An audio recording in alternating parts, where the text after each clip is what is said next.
같이 기도하겠습니다. 자비로우신 우리 아버지 하나님, 우리 영혼을 사랑하시고 죄와 저주와 영원한 멸망 가운데서 구원해 주신 그 크신 은혜를 인하여 감사를 드립니다. 우리의 더럽고 흉악한 모든 죄를 주님의 보배로운 피로 영원히 깨끗게 씻어주시고 다시는 저주와 심판을 받지 않게 해주신 주님, 우리를 하나님의 자녀로 삼아주시고 영원한 하나님 나라에 들어갈 수 있는 그 크고 영광스러운 소망을 주신 주님, 감사합니다. 우리에게 주신 그 은혜를 우리가 무엇으로 다 감사하며 찬송할 수 있겠습니까? 우리의 몸도 우리의 영혼도 모두 주님의 피로 사였사오니 주의 것입니다. 주님은 우리의 머리가 되시고 우리는 주의 몸이 되었사오니 주님이 우리를 주장하시고 우리의 남은 생에 오직 하나님의 뜻과 영광을 위해서 살 수 있도록 다스려 주시고 인도해 주시옵소서. 멀리 해외 곳곳에서 복음을 전하는 형제들에게 주님의 말씀과 지혜와 능력으로 힘입혀 주시고 또 어려운 여건 속에서도 복음을 전하고 말씀 안에서 교제하며 신앙생활하는 모든 형제 자매들에게 영육간에 주님이 지켜주시고 그 가운데 주님이 역사하심으로 하나님의 더 큰 역사를 이루시기를 간절히 기도합니다. 주님 다시 오실 날이 너무나 가까우니 마지막 때에 우리의 남은 삶이 하나님 앞에 헛되지 않기를 진심으로 기원합니다. 우리 주변에 아직도 이뤄진 불쌍한 많은 영혼들, 우리에게 주신 영원한 생명과 소망, 진리의 말씀을 저들에게도 증거해 주어서 날로 날로 구원받는 역사가 계속 일어나기를 원합니다. 이 시간 우리가 함께 모여서 말씀을 배울 수 있도록 인도해 주신 주님 감사합니다. 때를 따라 우리에게 필요한 말씀을 주시고 합당한 은혜를 허락해 주시는 주님, 이 시간에도 우리에게 필요한 말씀을 주시고 또 우리가 행할 길들을 더욱 가르쳐 주시옵소서. 주 예수님 이름으로 기도드렸습니다. 아멘.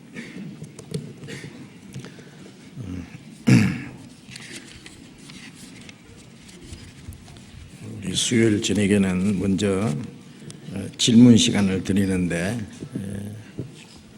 이 시간에 질문 하실 분은 질문지를 써 주셔도 되겠습니다. 중국에서 지진이 일어나 가지고요 많은 사람이 죽었다 그러죠. 지금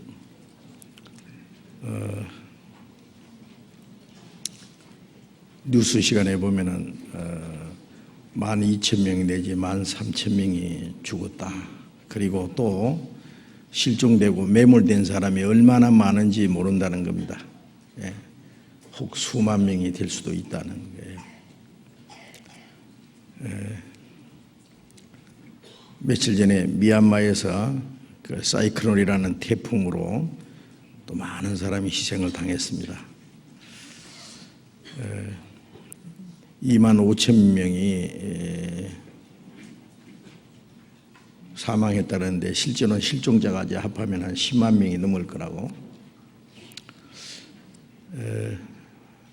수만 명씩 그 희생당하는 이런 재앙들이 자꾸만 일어납니다. 네. 제가 지난 주간에 일본에 갔을 때요. 그러니까 지난 7일이죠. 제가 돌아오기 전날이니까 제가 일본에서 그 지진을 그렇게 당한 건 처음이에요. 제가 호텔방에 누웠는데요. 새벽 1시 50분쯤 됐는데 막 흔들리는 거예요. 깜짝 놀라서 깼습니다. 마치 그 배를 타고요. 배 안에서 이래 파도에 이래 흔들리는 게 있잖아요. 똑같아요. 한 40초 정도 됐답니다. 그렇게. 그 다음날 들어보니까 한 6.5도 지진이 물론 멀리서부터 일어나서 일본 여러 곳에 흔들렸다고 하는데요. 일본 사람들은 지진 대피 훈련을 자주 받습니다. 곳곳에서 지진이 계속 일어나니까요. 언제 무슨 일이 일어날지 모르는 거예요. 수년 전에 그 고베 대지진이 나서 아마 많은 사람이 희생당했습니다. 그때도. 자, 이런 지진들이 일어나는 걸 볼 때에 우리가 뭘 느껴요? 마태복음 24장에 제자들이 예수님께 주님이 재림하실 때와 세상 끝에는 무슨 징조가 있사오리까라고 예수님께 여쭈었고, 예수님께서 여러 가지 징조를 말씀하시는 중에 처처의 기근과 지진이 있으리니 이 모든 것이 재난의 시작이라 그러셨잖아요. 마지막 때에 이 세상 끝날, 그리고 주님 다시 오실 날이 가까운 그 징조 중에 이 자연계에서 일어나는 징조들이 있습니다. 예수님이 십자가에 돌아가실 때 그 지진이 일어났죠. 바위가 터지고 그런 그 사건이 일어났는데, 그 뭘 말하느냐 하면은 주님이 십자가에서 죽으심으로 우리 영혼이 구원받을 수 있는 은혜가 주어지고 그 복음이 온 세계에 전파되는 동시에 하나님이 이 세상을 심판하실 것도 작정하셨다는 의미입니다. 구원이 먼저 주어지고 그 끝까지 구원을 거절하는 사람에게는 하나님의 심판이 있습니다. 그래서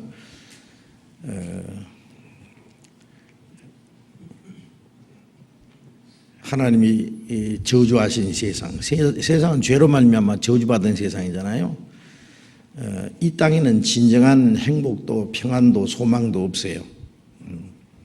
하나님이 땅을 저주하시고 인간에게 질병과 수고와 고통과 전쟁과 모든 그 재난을 허락하시는 것은 이 땅에다가 사람의 마음을 붙이지 못하게 하기 위해서, 이 땅에는 진정한 행복도 소망도 없다는 것을 깨닫게 하기 위해서 그렇게 하셨는데, 사람들은 하나님이 저주하신 세상을 자기들이 고쳐가지고 과학을 발전시키고 문명을 발전시키고 오락을 발전시키고 이렇게 해서 이 세상을 아주 살기 좋고 재미있는 세상으로 만들어가지고 오래오래 이 세상에 살려고 합니다. 그래서 하나님이 이 세상을 흔들어 버리는 거예요. 그래서 그 히브리서 12장에 보면 하나님이 땅만 아니라 하늘도 진동하리라. 마지막에 하나님이 이 땅과 하늘을 진동한다 그랬어요.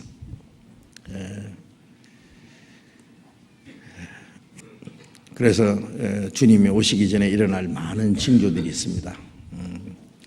바다와 파도의 우는 소리로 인하여 혼란한 중에 공고하리라. 사람들이 세상에 임할 일을 생각하고 무소함으로 기절하리니 하늘의 권능들이 흔들리겠습니다. 땅도 진동하고 하늘도 흔들린다는 것은 하나님이 전부를 흔들어 버린 거예요. 이런 일이 일어난 거 보면은 하나님이 이 세상을 심판하실 날이 가까웠다는 것을 깨달아야 되는데,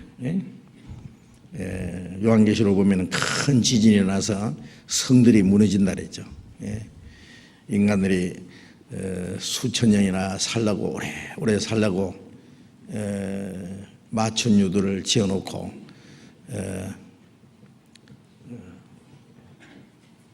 이 땅에다가 이제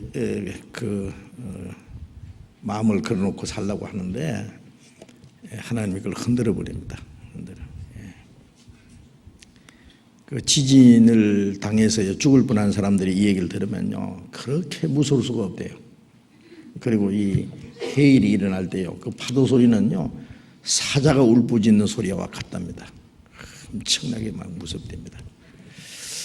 자, 이런 일들이 일어나는 것은 하나님이 이 땅을 심판하는 날이 하실 날이 가까이 왔고, 또 주님 다시 오실 날이 가까웠다는 걸 우리에게 보여주는 겁니다.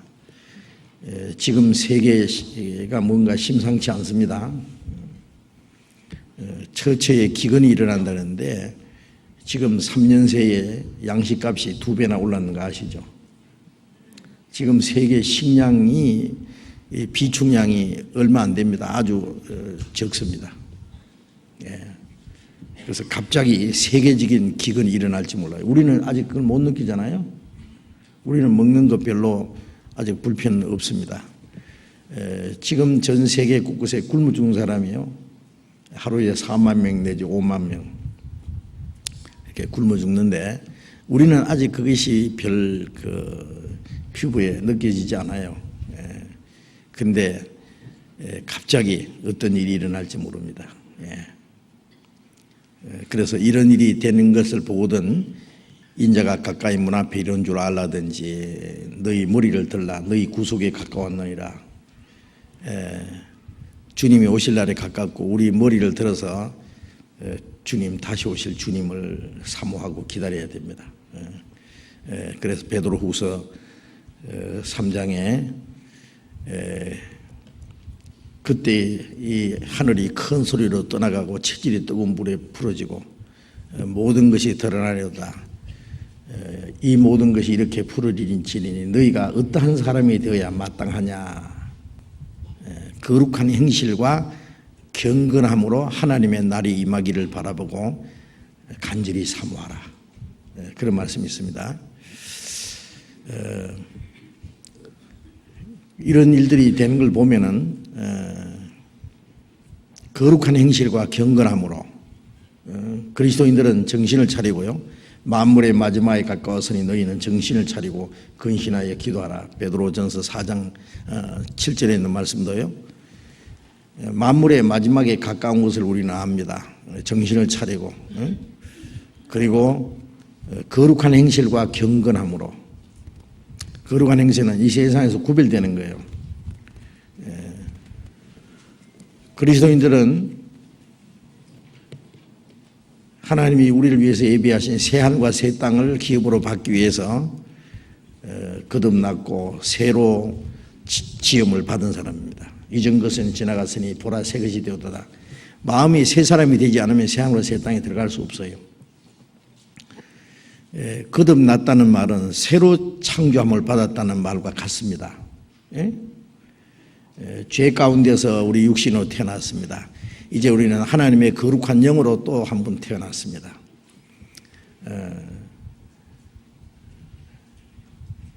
그리스도 안에 있으면 새로운 피조물이라. 이전 것은 지나갔으니 보라 새 것이 되었도다.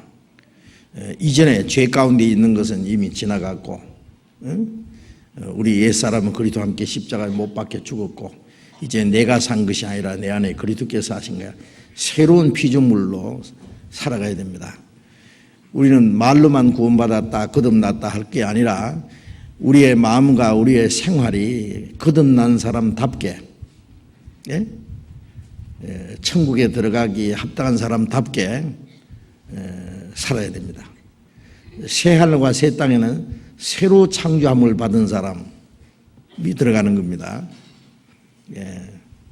그래서 이런 일이 일어나는 걸 보면은 우리는 정신을 차리고 우리 자신의 믿음을 다시 반성하고 우리 마음과 생활을 다시 정돈을 해서 내가 정말 하나님의 자녀로 그리고 다시 오실 주님을 맞이할 그리스도인으로서 영원한 하나님의 나라에 들어가기에 합당한 사람으로 구별되어 있는가 하는 걸 생각하고 우리 마음을 다시 다짐해야 되겠습니다. 그렇죠? 그래서 지금 이런 일들이 일어나는 거 보면 가장 정신을 차려야 될 사람들이 누구예요? 그리스도인들이에요. 그리스도인. 그렇죠? 주님이 오늘 밤에도 오실 수 있고 주님이 오실 날이 너무나 가까웠다는 것은 아주 확실합니다. 여기 질문 잠깐 간단한 질문인 것 같은데요. 사사기 13장 18절을 보겠습니다. 사사기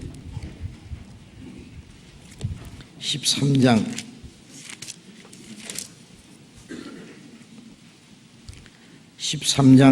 18절 읽겠습니다. 구약성경 385페이지 사사기 13장 18절 17절부터 읽겠습니다. 마누아가 또 여호와의 사자에게 말씀하되 당신의 이름이 무엇이니까 당신의 말씀이 이룰 때에 우리가 당신을 존숭하리이다. 여호와의 사자가 그에게 이르시되 어찌하여 이를 묻느냐 내 이름은 기묘니라. 여기 마누아에게 나타나신 하나님은 왜 자신의 이름을 기묘라고 하셨나요? 그런 질문입니다.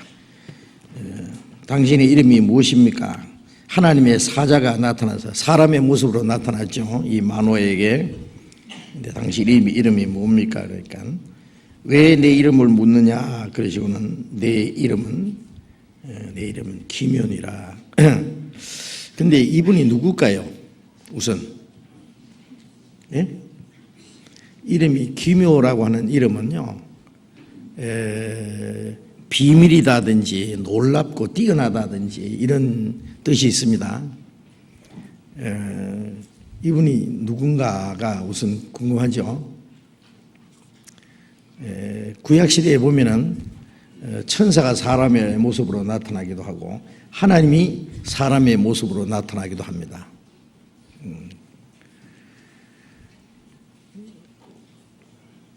아브라함에게 그 세 사람이 나타났어요. 세 사람이 나타났어요.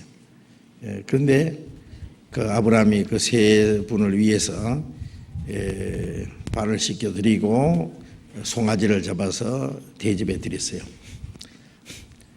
그런데 그 세 분 중에 두 사람은 천사고 한 분은 누군지 아세요? 예수님이었습니다. 예수님.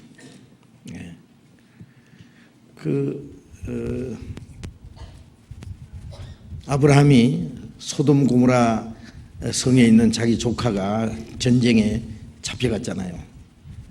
그래서 자기 집에 길리고 연습한 318명 군사를 거느리고 와서 싸워서 뺏어왔어요. 전쟁에 이기고 그 빼앗겼던 그 자기 조카와 그 다음에 그 소돔 사람들, 그 다음에 많은 물건들을 도로 찾아서 돌아올 때에 멜기세덱이라는 제사장이 나타나서 아브라함을 축복해 주었습니다. 하나님이여 아브라함에게 복을 주옵소서. 그 떡과 포도주를 가지고 나타나서 아브라함에게 축복을 해주세요. 천지를 창조하신 하나님이여 아브라함에게 복을 주옵소서. 그 멜기세덱이 누구냐? 히브리서 7장에 보면은 아비도 없고 어미도 없고 시작도 없고 끝도 없고 그분이 누구냐? 대제사장 예수님입니다. 예수님. 그래서 요한복음 8장에 유대인들이 예수님이 유대인들에게 그랬죠. 너희 조상 아브라함이 나를 보려 하다가 보고 즐거워했다 그랬어요. 유대인들이 말하기를 당신이 50도 못 됐는데 우리 조상 아브라함을 봤느냐. 예수님이 오시기 2000년 전 사람입니다. 아브라함은. 예수님이 그때 한 33세 가까이 됐을 때 너무 고생을 해서 좀 넓게 보였던 모양이에요. 한 50 가까이. 그래서 50도 못 되었는데 우리 조상 아브라함을 봤단 말이냐? 황당한 말을 한다 그 말이죠. 그때 예수님 대답이 아브라함이 나를 보려 하다가 보고 즐거워했느니라. 보고 싶어 했다가 보고 즐거워했다 그랬어요. 아브라함이 나기 전부터 내가 있느니라. 50도 못 됐는데 아브라함 봤냐니까 아브라함이 나기 전부터 내가 있느니라. 아브라함이 태어나기 전부터 언제입니까? 잠언 8장에 있는 대로 하늘이 생기기 전에, 땅이 생기기 전에, 사람이 거처할 땅이 생기기 전에 내가 창조자가 되어서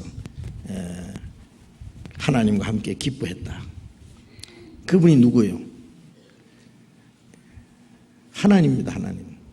태초에 말씀이 계시니라. 이 말씀이 곧 하나님이시라. 말씀이 육신이 되어 우리 가운데 가시며 태초부터 계신 그 하나님이 육신을 입고 오신 분이 예수입니다. 그렇죠? 그러니까 아브라함이 나기 전부터가 아니라 세상을 하나님이 창조하시기 전부터 계시던 분이에요.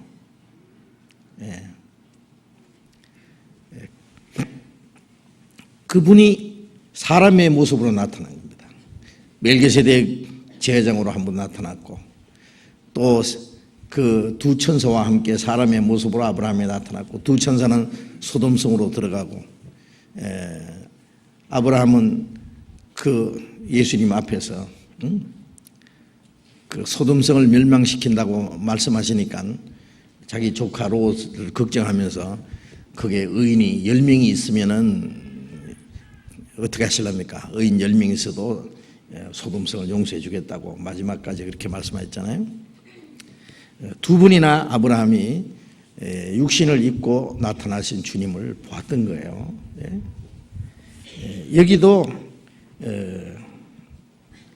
사람의 모습으로 나타나신 그 여호와의 사자라고 했는데 그분이 누구냐? 그 이름이 기묘라. 이 기묘란 말은 아무나 쓰는 게 아닙니다. 놀라운 분. 우리 찬송에 그런 게 있어요. His name is wonderful. His name is wonderful. His name is wonderful. Jesus my Lord.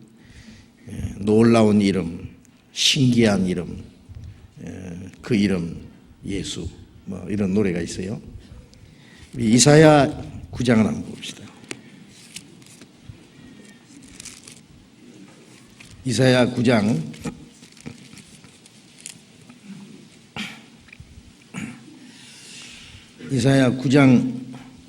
6절을 같이 읽어봅시다. 이는 한 아기가 우리에게 낳고 한 아들을 우리에게 주신 바 되었는데 그 어깨에는 정사를 메었고 그 이름은 기묘자라 모사라 전능하신 하나님이라 영존하신 아버지라 평강의 왕이라 할 것입니다. 예수님이 오시기 700년 전에 예언된 말씀입니다. 한 아기가 우리에게 낳고 예수님을 말합니다. 예수님이 아기로 나실 걸 말씀한 거예요. 한 아들을 우리에게 주신 바 되었는데 하나님의 아들을 주셨죠. 그 어깨에는 정사를 메었다는 것은 모든 권세, 심판하는 권세, 구원하는 권세를 예수님이 어깨에 메었어요. 그 이름은 기묘자라. 여기에 기묘자라는 말이 나옵니다. 놀라운 분이다. 아니면 비밀스러운 분이다. 그런 뜻이 있습니다. 기묘자라, 모사라 하는 것은 지혜자라. 하나님의 지혜죠. 이 세상에서는 제일 인간으로서는 지혜로운 사람이 솔로몬 같은 이가 나타나지 않았다 그랬죠. 그러나 예수님은 솔로몬보다 더 나은 자가 여기 있다 그러잖아요. 뭐 솔로몬이 아무리 지혜로워도 예수님만큼 지혜롭겠어요?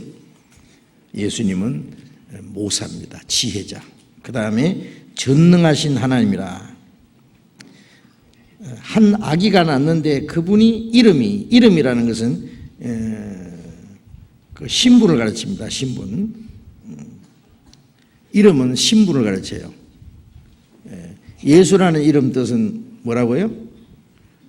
마태복음 1장에 그 천사가 요셉에게 나타나서 네 약혼자 마리아가 아들 낳을 것이다. 그 이름을 예수라 하라. 이는 자기 백성을 저희 죄에서 구원할 자이십니다. 예수라는 이름 뜻은 구원입니다. Jesus is a Savior. 예수는 구원이시다. 구원자. 그래서 그 이름은 그 신분을 말하는 거예요. 신분. 그분이 하는 일 이런 것을 의미합니다. 또 임마누엘이라는 말은 하나님이 우리와 함께 하시다, 계시다. 예수님이 우리를 구원하신 목적은 하나님이 우리와 함께 계시기 위해서 구원하니까 예수님 안에서 하나님이 우리에게 오셨고 우리가 예수님 안에 있으므로 하나님과 함께 있는 거예요. 여기는 전능하신 하나님이라. 예수님이 누구냐? 하나님입니다. 하나님. 어떤 사람은 하나님은 아들이면 아들이지 왜 또 하나님이라고 하느냐. 성부, 성자, 성신, 삼위가 하나님이에요. 한 분이신데 삼위예요. 이것은 우리 머리로는 이해가 안 됩니다. 우리 머리로는 그거는 그렇다면 그런 줄 알지 잘 따지면 안 돼요. 원자력 하나잖아요. 영혼, 몸 하나잖아요. 시간과 공간과 물질 그런 것이 되어 있잖아요. 뭐 세 가지인데 하나도 빠지면 안 되는 거예요. 하나님은 한 하나님인데 성부, 성자, 성신 이 삼위일체는 우리 사물에 대한 지식을 가진 우리 머리로는 완전히 이해가 안 됩니다. 아세요? 우리 천국 가면은 우리가 완전히 이해가 되겠죠. 그런데 예수님은 하나님의 아들인 동시에 하나님이십니다. 그래서 빌립보서 2장에는 그는 근본 하나님의 본체이시다. 하나님과 비슷한 분이 아니고 하나님의 본체이시다. 근본이. 그러나 사람의 모양으로 나타나셨고 죽기까지 복종하셨으니 십자가에 죽으심이라. 하나님이 사람의 모습으로 나타나서 십자가에 죽기까지 하셨다. 그분이 예수님입니다. 우리 머리로는 이해가 안 되죠. 미가서 5장 2절에 보면은 유대 땅 에브라다야 너는 유대 고을 중에 가장 작지 않으다. 베들레헴을 말합니다. 네게서 내게로 한 다스린 자가 나와서 내 백성 이스라엘의 목자가 되리라. 그의 근본은 상고의 태촌이라. 베들레헴에 한 분이 오시는데 그분이 이스라엘 목자가 되실 텐데 예수님을 말합니다. 선한 목자. 그의 근본은 상고의 태촌이라. 상고의 태초부터 계시는, 태초라는 말을 창세기 1장 1절에 태초에 하나님이 천지를 창조하시냐. 그 태초가 뭔지 아세요? 태초. 그 태초라는 말은 영어로는 in the beginning 이렇게 나오는데 모든 것이 시작. 그러니까 이 지구가 생기기 전에, 태양이 생기기 전에, 저 하늘의 별들이 생기기 전에 아무것도 없을 때 그때가 태초입니다. 네? 하늘의 별들이, 수많은 별들이 처음부터 있었어요? 아니에요. 하나님 만드신 거예요. 그 만드시기 전에 그때를 태초라고 하는 거예요. 그렇지? 예. 그 태초에 하나님이 천지를 창조하시니라. 태초에 말씀이 계시니라. 그러니까 그 모든 걸 창조하기 전에부터 계신 하나님이 그 태초, 즉 만물의 시작이다. 시작. 그러니까 그 하나님, 태초부터 계신 하나님, 그의 근본은 상고의 태초니라. 예수님은 태초부터 계신 분이에요. 태초. 그래서 요한일서 1장 1절에도 태초부터 계신 생명의 말씀에 관하여 이런 나오죠. 태초부터 계신 생명의 말씀. 여기 그분이 누구냐? 전능하신 하나님. 아기가 하나님입니다. 그죠? 세상에는 이런 말이 없어요. 어떻게 그런 말이? 아기는 아기지 어떻게 아기가 하나님입니까? 예.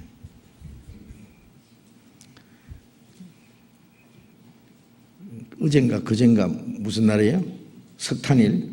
석탄일 덕분에 쉬신 분들 많이 계시죠. 예수님 탄생일로 정하니까 불교인들이 우리는 왜 그 석가 탄생 안 세우느냐. 그러니까 또 정치가들이 마음이 약해가지고 또 그날 석탄일로 또 정해놨어요. 석가는 누구예요? 석가는 누구예요? 누구는 누구야? 석가지. 사람이요, 사람. 인도의 태자. 이걸 얘기잖아요. 이 왕자로 태어났는데,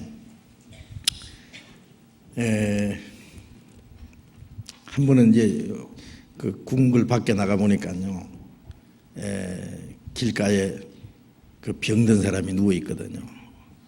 야, 저거 왜 저러냐 그러니까 병이 들었습니다. 병이 들어서 죽어갑니다. 야, 사람이 병도 드냐? 예. 그럼 나도 저렇게 병들 수 있냐?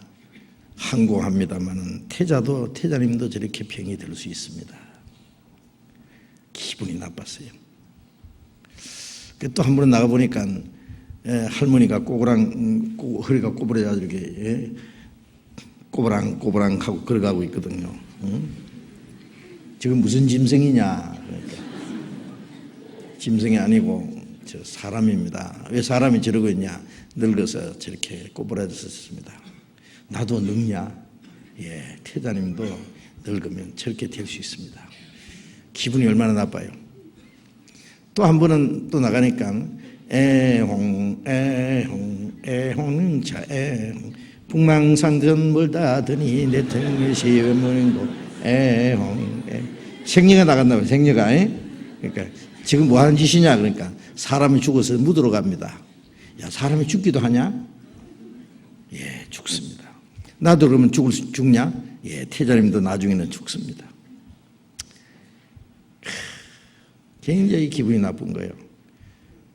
그래서 생로병사. 왜 사람이 태어나서 병들고 늙고 죽느냐? 죽어서 어떻게 되느냐? 계속 고민하는 거예요. 이게 왕자가 이제 왕이 될 사람이 이거 막 그것만 고민하고요. 이거 뭐 큰일 났어요. 잠도 잘 안 자고 밥도 잘 안 먹고 이거 고민하고 있네. 그래서 이 고민을 없애보려고요.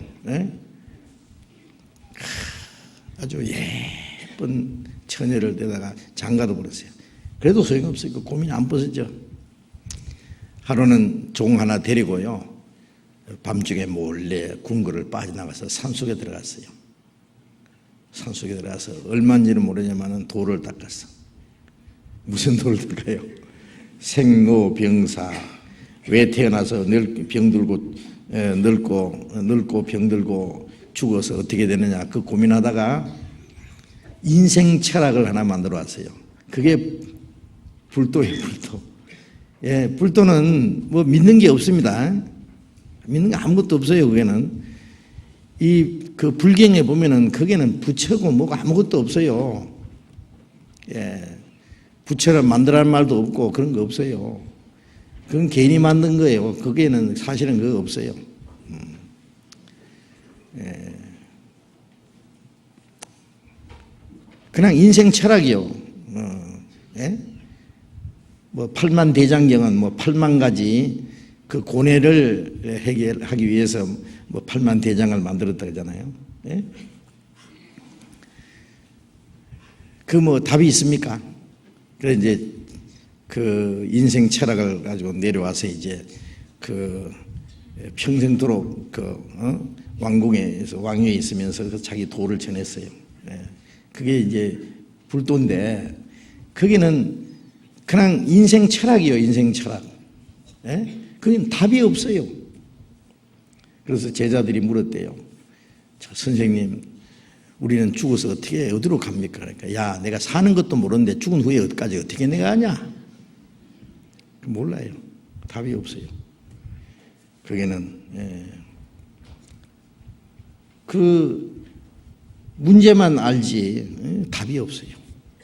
그리고 믿음의 대상자도 물론 아무것도 없어요. 믿는 거 없습니다. 근데 사람들이 그걸 석가를 신격화 해가지고 그 사람 탄생일을 기리고 그 다음에 죽어서 극락에 간다고 그러는데 그건 막연한 얘기예요. 막연한 얘기. 그리고 이제 그래도 이제 윤회설까지 죽어서 또 짐승으로 태어나기도 하고 다시 사람으로 태어나기도 하고 인간들이 지어낸 얘기예요. 막연한 얘기예요. 모든 사람은 그 사람이 철학자가 되었든지 사상가가 되었든지 아니면은 무슨 자기 나름대로 종교를 하나 만들었든지 그건 전부 사람입니다. 그들의 무덤은 다 큰 무덤을 남기고 갔어요. 예수님은 사람이 아니잖아요. 하나님이 사람의 모습으로 오셔서 인간의 모든 고난을 그가 친히 맛보시고 인간의 죄를 그 몸에 짊어지고 그 죄에 대한 심판을 대신 받고 인간이 그토록 무서워하는 죽음을 그가 친히 맛보고 인간처럼 무덤에 들어가고 그리고 그렇게 두려워하는 죽음의 권세를 깨치고 부활하시고 성천하심으로 인간을 죄에서 구원해서 하늘나라에 가는 길을 열어놨어요. 내가 그 길이요 진리요 생명이니 나로 말미암지 않고는 아버지께로 올 자가 없나이다. 내가 길이라고 말한 사람은 아무도 없어요. 길을 논한 사람은 있지만 내가 길이다. 진리를 논한 사람은 많지만 내가 진리다. 내가 생명이다. 그렇게 말하는 사람은 어디 있어요? 사람은 아무도 그 말 못해요. 예수님은 사람이 아니잖아요. 그분은 전능하신 하나님입니다. 한 아기를 주었 아들을 주셨는데 그분이 영존하신 아버지, 누구 하나님 아버지입니다.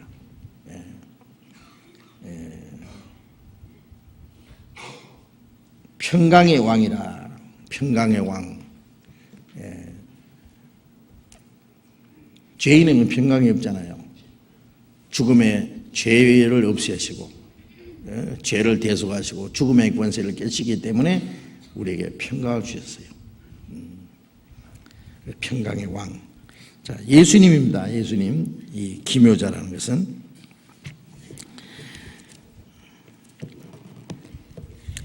그 다음에 또 다른 질문이 하나 있는데요. 출애굽기 6장 2절 3절을 보겠습니다. 출애굽기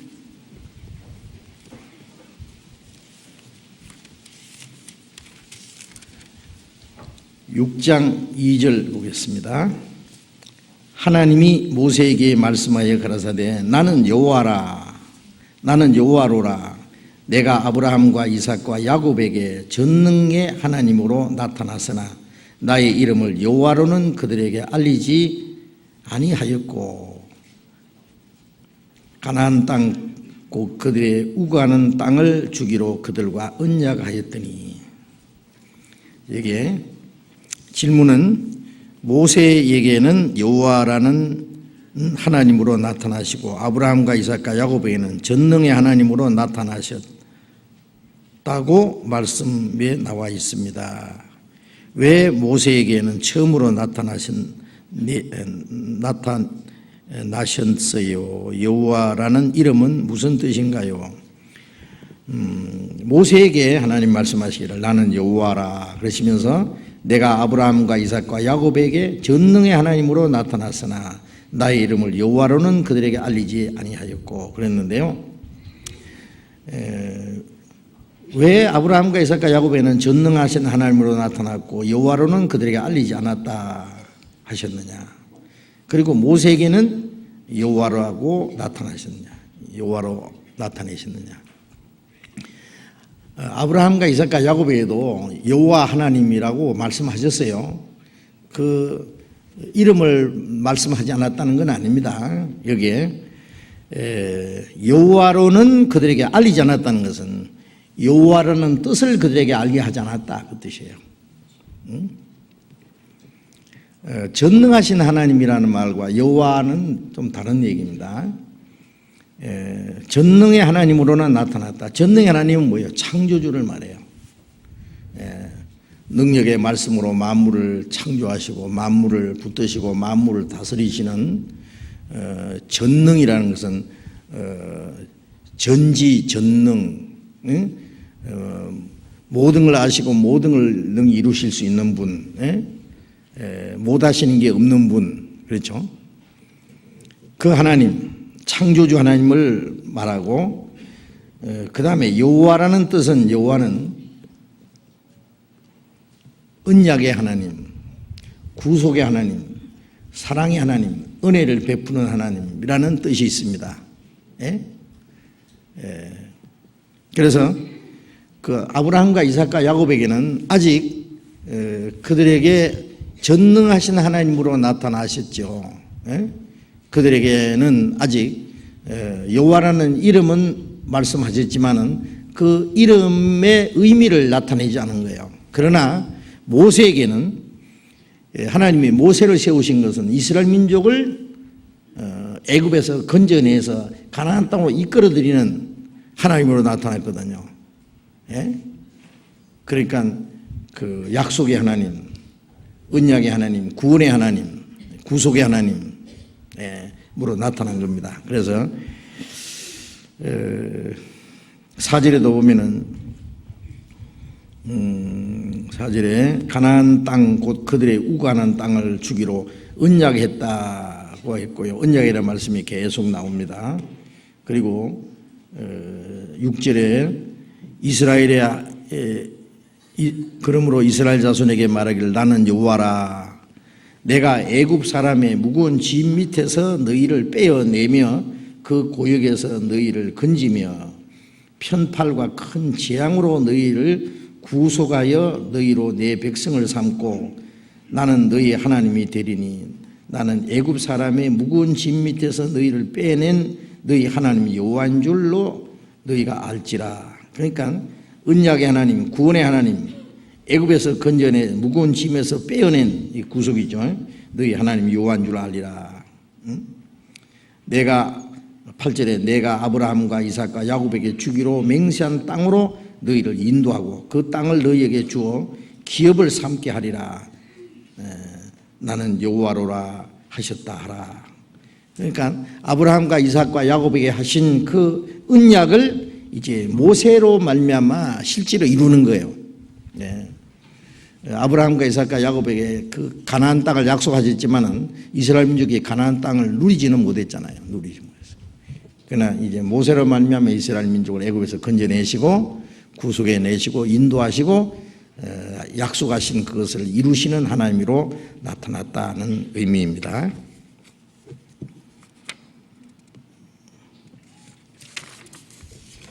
또 다른 질문 조금만. 말씀을 듣는 마음가짐도 좋겠지만 태도, 자세, 필기하는 것, 말씀을 받고자 하는 행동들을 교제 부탁합니다. 질문 내용이 말씀을 듣는 마음가짐도 좋지만은 태도, 자세, 필기하는 것, 말씀을 받고자 하는 행동들을 교제 부탁합니다. 자기를 위해서가 아니라 다른 사람 걱정해서 하는 말 같아요. 말씀 듣는 마음도 좋은데 그 말씀 들을 때의 태도, 그리고 자세나 태도나 비슷한데 그 다음에 필기하는 것, 그 말씀을 받고자 하는 행동, 그런 것들을 대해서 이제 말해달라 그런 얘기입니다. 그렇죠. 이 말씀을 배울 때 그 말씀을 받는 태도, 자세 중요하겠죠.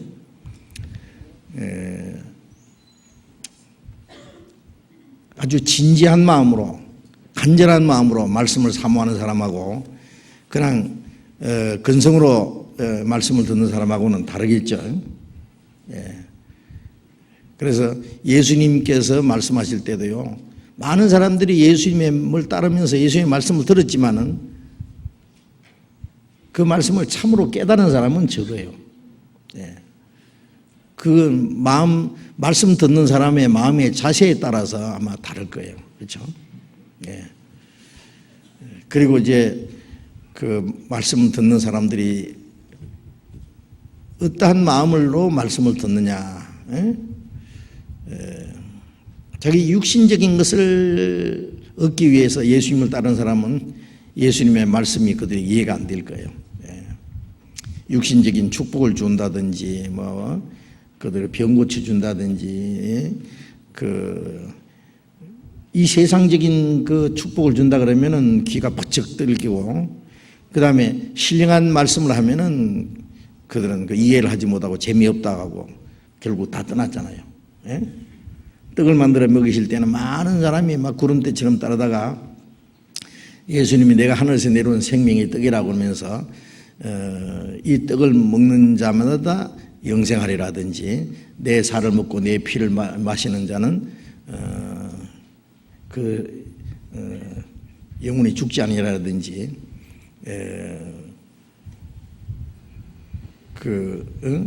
내가 너에게 이르는 말이 영이요 생명이라 뭐 이런 말씀하시니까 어렵다, 무슨 말인지 모르겠다 그러면서 다 흩어졌잖아요. 그래서 요한복음 6장 끝부분에 보면은 12명만 남았어요. 다 가고 너희도 가려느냐 그랬잖아요. 베드로가 주여 영생의 말씀이 계시매 우리가 네게로 가오리까. 그 베드로 유명한 말 했어요. 예? 베드로 유명한 말 자주 하죠. 예? 주는 그리스도이시요 살아계신 하나님의 아들이십니다. 그것도 이제 베드로가 한 말이고. 그런데 예수님이 내가 너희 12를 택하지 않느냐 그러나 너희 중에 하나는 마귀니라. 가룟 유다를 가르쳐요. 예수님이 처음부터 아셨으니까. 가룟 유다도 그 12명 중에 있었지만은 그는 예수님이 임금 내면은 그 재무장관 한 자리, 예? 그래서 그는 비자금 준비할 그 꿈만 가지고 따라다니니 예수님 말씀이 들어가겠어요? 어떠한 마음을 가지고 말씀을 듣느냐에 따라서 똑같은 말씀을 어떤 사람은 깨닫는데 어떤 사람은 못 깨닫습니다. 예. 마음을 열고 듣는 사람하고 마음에 아주 자물통을 걸어 잠가놓고 듣는 사람하고는 다르죠. 예. 어떤 사람은 말씀을 계속 들어요. 계속 듣는데 아주 마음을요 그냥 걸어 잠가놓고 들으면 안 들리는 거예요. 이 말씀이. 예. 마음을 열고 들어야죠. 예. 간절한 마음으로. 그래서 사도행전 17장에 보면은 베레아 사람은 데살로니가 사람보다 더 신사적이어서 간절한 마음으로 말씀을 받고 이것이 그러한가야 날마다 성경을 상고하므로 그 중에 믿는 자가 많다. 간절한 마음으로 말씀을 듣고 이것이 그러한가야 날마다 성경을 상고해서 거기서 말씀을 깨닫고 믿는 자가 많다. 간절한 마음으로. 예. 그런데 이 필기하는 것 이 얘기도 나왔는데요. 우리 설교할 때 이 어떤 사람은 계속 쓰는 사람이 있어요. 그 쓰는 사람은 좀 수상해요. 예. 그 써먹으려고 하는 건지 모르겠어. 그래서 가끔 보면은요, 우리 집회할 때요, 그 한쪽 구석에 앉아가지고 계속 받아 쓰는 사람이 있어. 아마 어디 교회 목사 아니면 전도사일 거예요. 예. 써먹으려고. 희한하거든. 근데 가서 봐야 못 써먹어. 그건, 예? 뭐, 맥 빠진 사이다처럼요, 그 가져가면 벌써 맛이 변해가지고, 벌써 써먹어도 안 돼, 그거는. 예? 그게 하나님이 함께 역사하셔야 되지. 그리고 이제, 물론 어떤 분은 이제 성경 구절 같은 거 적어가지고 집에 가서, 전에 제가 목포에 전도할 때요, 어떤 할머니 한 분요, 그 교회 다닌 지 70년 만에 구원받은 분이에요. 예? 7살 때부터 교회 다녔으니까 77에 구원받았거든요, 그분이. 그런데 그래 70년 만에 구원받았다 그러더라고. 아들이 목사도 있고 장로도 있고. 그런데 이제 그분이 우리 집회 참석하고 구원받았는데, 그분이, 그 할머니는요 아주 그래도 정정해요. 그런데 설교 시간에 항상 성경 구절을 다 적어요, 노트에. 집에 가서 어떻게 하느냐, 그걸 성경 찾아가지고 전부 적어가지고 완전히 다 외워버려요. 외워. 그럴 목적으로 성경 구절을 쓰는 건 좋습니다. 그런 게. 예. 그러나 설교 시간에 자꾸 적는 사람은요, 예, 이렇게 들어가지고 노트에다가 옮기는 거예요. 그러니까 노트가 구원받지 자기는 구원 못 받아요. 이 말씀을 마음에 담을 생각은 안 하고 자꾸 여기다가 저장하려고 그래요. 예. 그 저장해봐야 자기 것 안 돼요. 예. 말씀을 잘 들어요. 나중에 그러니까 필요하면은 뭐 우린 그 녹음도 해놨고 뭐 DVD 뭐 별거 다 해놨잖아요. 요즘에 뭐 그거 아니라도 뭐 인터넷에 탁 열어도 다 나오는데 그 말씀 들을 때는 그 말씀을 듣고 그 마음이 깨지고 영혼 속에 하나님의 말씀을 받아들이려고 생각해야 되지. 지식적으로 그걸 알려고 덤비면 안 됩니다. 말씀을 내 안에 이루어지도록 해야 됩니다. 그렇죠? 그래서 말씀에 듣는 자의 태도. 어떤 사람은요, 말씀 듣는데요, 그냥 성의 없이 듣는 사람이 있어요.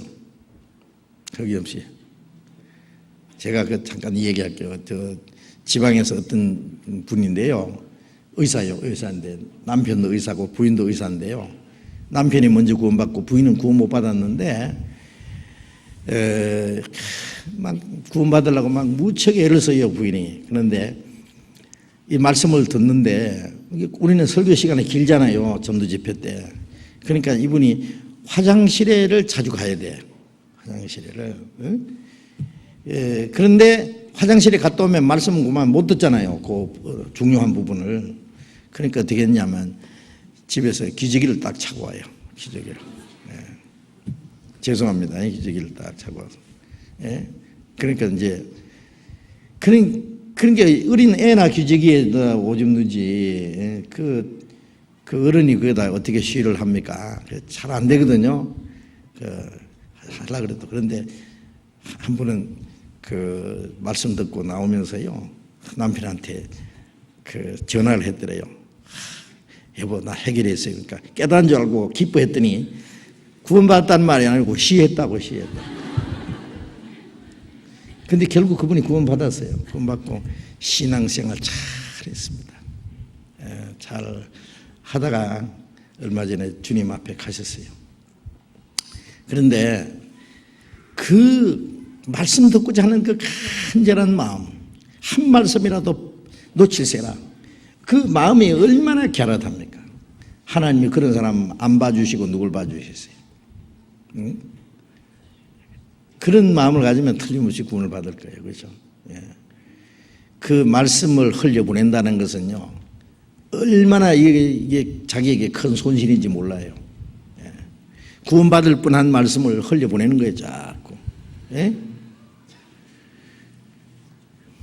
고무신 신고 저기 또랑 건너다가 고무신 벗어서 흘러가면은, 떠내려가면은 기어코 따라가서 고무신 주세요, 안 주세요? 그런 거 안 해보셨구나. 쫓아가서 고무신 건지죠. 그건 알면서 말씀을 흘려내려가도 그걸 심상하게 생각해요. 그래서 그 들은 바 말씀이 유익되지 못한 것은 그 듣는 자가 믿음을 화합지 않아야 합니다. 그 말씀을 너에게 흘려 떠내려갈까 염려하라, 그런 말씀도 있고. 그런데요, 그 말씀 한마디 한마디를요 잘 들으면은 자기 것이 됩니다, 깨달으면. 그런데 어떤 사람 말씀 듣는 시간에요, 그 끔을 계속 씹는 사람이 있어. 내가 빨리 하면 빨리 씹고 템포 맞춰가지고. 그러면 안 됩니다. 옆에 사람에게도요, 정잠이 와서 씹으려면 소리 안 나게 해요. 모르게 해야지. 그냥 짝짝짝, 그냥 막 풍선 터트려 가면서 안으로. 그건 안 됩니다. 말씀 시간에 껌을 씹는다든지 과자를 부시럭거리고 주워서 이제 잡순다든지 그런 건 참 조심해야 됩니다. 그래, 말씀 듣는 태도에 대해서 여기에 아마 이분이 뭘 느낀 것 같아요. 옆에 있는 사람이 너무 말씀 성의 없이 듣는 것 같아서. 그리고 또 구원받고 교제에 있다가 지금은 무리 중에 계시지 않습니다. 계속 연락의 끈은 잡고 있습니다. 우리가 그분들에게 어떻게 해 주어야 하나요? 이방인 같이 해야 하나요? 세상 사람보다 더 하신 분도 있어서요. 구원받고 교제에 있다가 지금은 무리에 계시지 않습니다. 그런데 이 질문이 좀 이상한데요. 이럴 수 있죠. 구원받았다고 하면서 이제 교제를 떠나서 지금 교제 무리 중에 있지 않다. 그런데 계속 연락을 하고 있다, 그런 얘기 같습니다. 그런데 어떤 사람 구원 받았는데 세상으로 흘러갔다, 구원 받았는데 교제를 떠나 있다. 그런데 그 구원 받은지 안 받은지 어떻게 알아요? 하나님도 아시고 본인이 알겠죠. 그러나 우리는 몰라요. 야고보서 2장에 보면은 너는 믿음이 있고 나는 행함이 있으니 너는 그 믿음을 내게 보이라. 나는 행함으로 내 믿음을 네게 보이겠다. 이거 어떤 그 변론입니다. 어떤 한 사람은 믿음이 있다 하면서 행함이 없고, 한 사람은 믿음도 있고 행함도 있다. 너는 믿음이 있다고 하는데 행함이 없는데 그 믿음을 어떻게 보일래? 나한테 보여봐라 한번. 나는 행함으로 내 믿음을 네게 보이겠다. 그런 나와 있잖아요. 그러므로 행함이 없는 믿음은 그 자체가 죽은 것이라. 영혼이 없는 몸이 죽은 것 같이 행함이 없는 믿음은 자체가 죽은 것이라. 죽은 믿음이 천국 가겠어요? 예. 어떤 사람 물에 건져 놨더니 살았다고 하면서 꼼짝 안 하고 있어요. 살았으면 일어나서 가야지 이제. 예? 건져 놨더니 가만히 있어. 어떻게 된 거예요? 죽은 거예요, 죽은 거. 예. 살았다 하는 이름이 있으나 실상은 죽은 자라. 요한계시록 그런 말씀 있잖아요. 살았다 하는 이름이 있다. 구원받았다고 하는데 실상은 죽은 자다. 예. 우리가 어떤 사람이 구원받았다고 이제 간증을 해요. 복음 깨달았다고. 그러면 우리는 성급하게 아무개 구원받았습니다. 그러면서 이제 광고를 해요. 뭐 그럴 수도 있죠. 너무 기쁘니까. 그런데 그 사람이 구원받은지 안 받은지 좀 두고 봐야 알아요.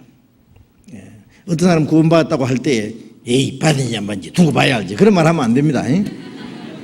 일단 받았다 하면은 감사하다 그러고 기뻐하고, 그렇게 인정은 일단 해줘야 돼요. 그리고 구원 받았기를 바라고,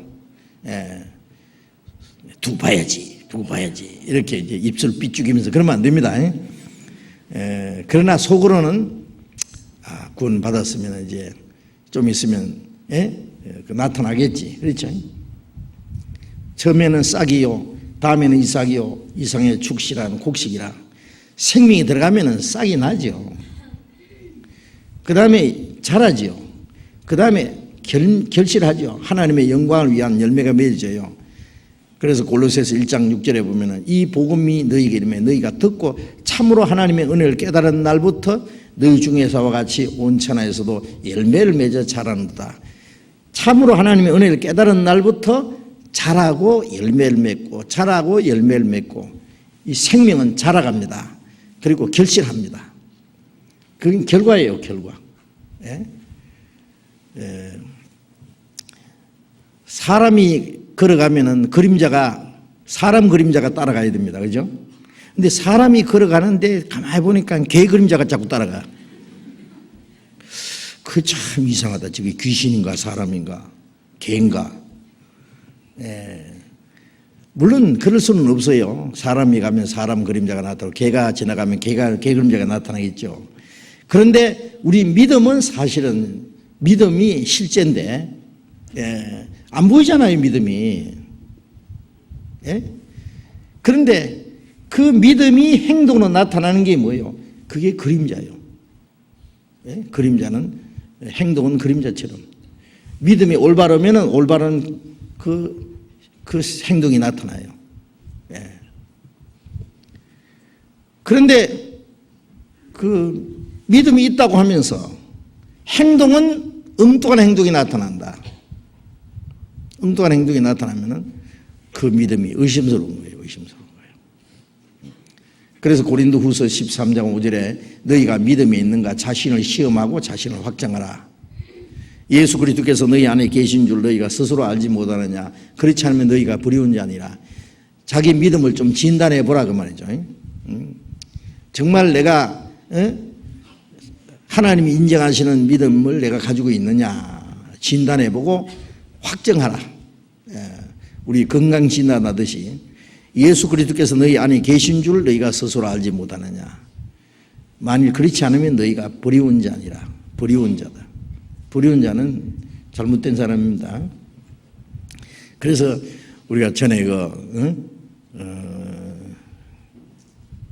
그 그리스도인의 증거, 확실한 그리스도인의 증거에 대해서 계속 우리가 그 공부한 일이 있었는데, 그리스도인이 된 그 기본적인 증거가 있어요. 증거가. 구원받고 나면은 구원의 확신이 이루어지고요. 제산받았다는 확신과 기쁨, 감사한 마음, 마음속에 불안과 두려움이 사라지고 천국 들어갈 수 있는 확실한 소망이 확실하고, 다시 오시는 주님이 기다려지고, 이 세상이 시시하게 보이고, 그렇죠? 구원받고 나면은 세상이 영원한 소망이 확실하니까 이 세상은 너무 시시해요. 그리고 세상에 대한 욕망이 완전히 끝나지는 않았지만은 이 가치관이 완전히 달라요. 이제. 가치관에 따르고 내 마음속에 가장 귀중이기는 따로 있어요. 하나님이 가장 귀중하고 예수님이 귀중하고 내 영혼이 귀중하고, 그리고 또 내 영혼이 구원받는 걸 귀중한 것처럼 다른 사람이 구원받는 걸 귀중해요. 자기 가족이 구원받기를 원하고, 구원받다 가면서 자기 가족에 전도할 생각도 안 하고 부모님이 지옥 가든지 남편이 지옥 가든지 자기 형제들이 지옥 가든지 전도할 생각도 안 하는, 그럴 수는 없죠. 구원받고 나면은 다른 사람의 영혼을 불쌍히 여기는 간절한 마음이 있어요. 전도하고자 하는 마음. 그리고 주님을 사랑하고 주님의 말씀에 순종하고자 하는 마음, 구원받은 형제 자매들 사랑하는 마음, 변하는 거 많습니다. 그 많은 증거가 이루어져요. 구원받고 나면. 그리고 과거에 그렇게 좋아하던 것이 싫어지고, 이제는 성경이 말씀을 듣기를 좋아하고 읽기를 좋아하고 순종하기를 좋아하고, 이제는 주님을 위해서 살아도 좋고 죽어도 좋고 무엇든지 할 마음이 생기고, 이제 신앙이 점점 자라갑니다. 생명이 있다는 증거예요. 이게. 그런데 구원받고 가면서 도무지 변화가 없다. 주님을 사랑하는 마음도 없고 주님 뜻대로 살고자 하는 마음도 없고 말씀 사모하는 마음도 없고 순종하고자 하는 마음도 없고 남을 영혼을 불쌍히 여기는 마음도 없고 전도할 마음도 없고 구원받은 형제 자매들 사랑하고 싶은 마음도 없고, 무슨 구원이에요? 그런 구원이 어디 있어요? 그것이 실제로 우리의 마음과 생활 속에 이루어져야 되는 거예요. 그죠? 그래서 구원은 받았는데 라는 말은 우리가 좀 조심해야 됩니다. 구원 받은 것 같은데 이렇게 하는 것이 맞아요. 본인에게는 그렇게 말하지 말아요. 본인은 오해하니까 자존심 상해요. 그리고 이제 가정에서요, 남편이 구원받았다는데 부인이 볼 때는 아니거든요. 남편이 구원받았다 하면서도 한 잔씩 하고 말이죠. 푹 하고 물론 이제 술 먹고 담배 피우는 게 꼭 큰 죄라는 말이 아니에요. 어떤 사람은 구원받고도 그게 아주 아주 중독이 돼가지고 얼른 못 걷는 사람이 있어요. 그거 못 걷는다고 구원 아니라고 그러면 안 돼요. 어떤 사람은 구원받고 나서 몇 년 만에 걷는 사람도 있어요. 빨리 끊을수록 좋죠. 그것 때문에 신앙이요, 열등의식을 가지고 혹시 숨어서 몰래 피우려니까 얼마나 양심의 가책을 받겠어요. 그까짓 것만 구원받자마자 나이 타고 나머지 담배 남은 거 있잖아요. 그거 아주 쓰레기통에 아주 처박아 버렸네. 아주 가위도 다 잘라내버려 보고, 아주 용단이 필요해요.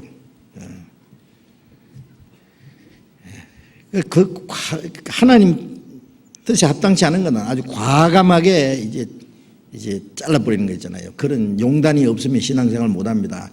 나쁜 친구도 저 친구 내 가까이 하다가 내 신앙 손해보겠다 싶으면 친구도 잘라버리고 좋지 못한 취미생활도 다 잘라버리고, 그리스도인이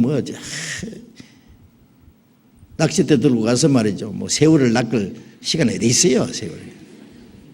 지가 세월에 붙잡혀가지고 지가 뭘 낚기네. 고생.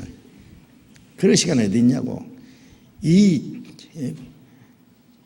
구원받은 사람은요, 모든 걸 절제하는 생활을 해야 됩니다. 모든 거. 하나하나 빨리빨리 정리할수록 좋습니다. 그걸 질질 끌고 그러면 그만큼 자기 신앙이 아주 큰 타격을 입어요. 빨리빨리 정리하면은 마음속에 기쁨과 큰 감사 그리고 하나님의 축복을 받게 돼요. 그런데 여기 이제 문제는 이 구원받았다고 하면서 교제에 한동안 있다가 교제를 떠난 사람, 이런 분들에게 어떻게 해야 되느냐는 얘기입니다. 그때 글쎄요, 구원 받았든 안 받았든 그 사람을 잘 붙들어 줘야죠. 일단 붙들어 줘야 됩니다. 데살로니가 전서 5장을 잠깐 봅시다. 데살로니가 전서 5장 14절.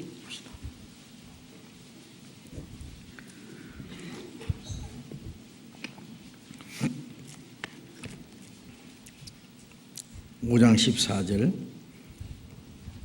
14절 같이 읽읍시다. 또 형제들아 너희를 권면하노니 규모 없는 자들을 권계하며 마음이 약한 자들을 안위하고 힘이 없는 자들을 붙들어주며 모든 사람을 대하여 오래 참으라.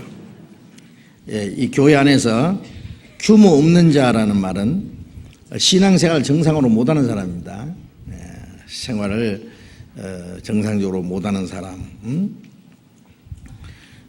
권하고 또 잘 말씀으로 권계하라는 말은 말씀으로 잘 붙들어 주라고 말해요. 마음이 약한 자를 안위하고, 마음이 약한 사람들은 위로해주고 붙들어주고, 어린 아이니까 어떻게 해요? 잘 도와줘야죠. 힘이 없는 자들을 붙들어주며, 신앙적으로 힘이 없는 사람, 혼자서 걸어갈 수 없는 사람, 넘어지면 일어나지 못하는 사람을 일으켜 줘야 되고 손잡고 같이 가야 돼요. 그죠? 붙들어줘요. 어린아이처럼. 힘이 없는 자들을 붙들어주며 모든 사람을 대하여 오래 참으라. 오래 참으라는 거예요. 사랑은 오래 참고. 그러니까 별별 사람 다 있어요. 어떤 사람은 막 구원받았다 하면서 이제 말한 대로 세상 사람보다 더 좀 이상한 사람이 있어요. 아주 그렇게 욕심도 많고 말도 함부로 하고 막 질투심도 강하고 사람이 삐딱하게 그냥 항상 부정적이고 아이고 저런 사람은 막 꼴도 보기 싫다 막 없어졌으면 좋겠다 그런 생각이 들어도 오래 참고 붙잡고 있으면 언젠가 하나님이 그 사람 깨닫도록 도와주실 거예요. 그렇죠? 오래 참아야 돼. 가정에서도 그렇죠. 가정에서도 자녀들 뭐 버릇 없이 그래도 오래 참잖아요. 철들면 어떻게 돼요? 무겁죠, 뭐. 무겁죠. 철들면. 그래서 이제 철들기 기다리는 거예요. 좀 무게가 나가게. 남편도 막, 어떨 때는 마음에 안 들 때도 있고, 아내가 마음에 안 들 때도 있고, 그래 참아야 돼요. 그걸 이제 막 감정으로 나타낸다든지, 막 그것 때문에 막 다툰다든지, 그러면 안 됩니다. 사랑으로 기도해주고 잘 붙들어줘야 돼요. 오래 참아야 됩니다. 유다서를 잠깐 봅시다. 유다서 요한계시록 앞에 유다서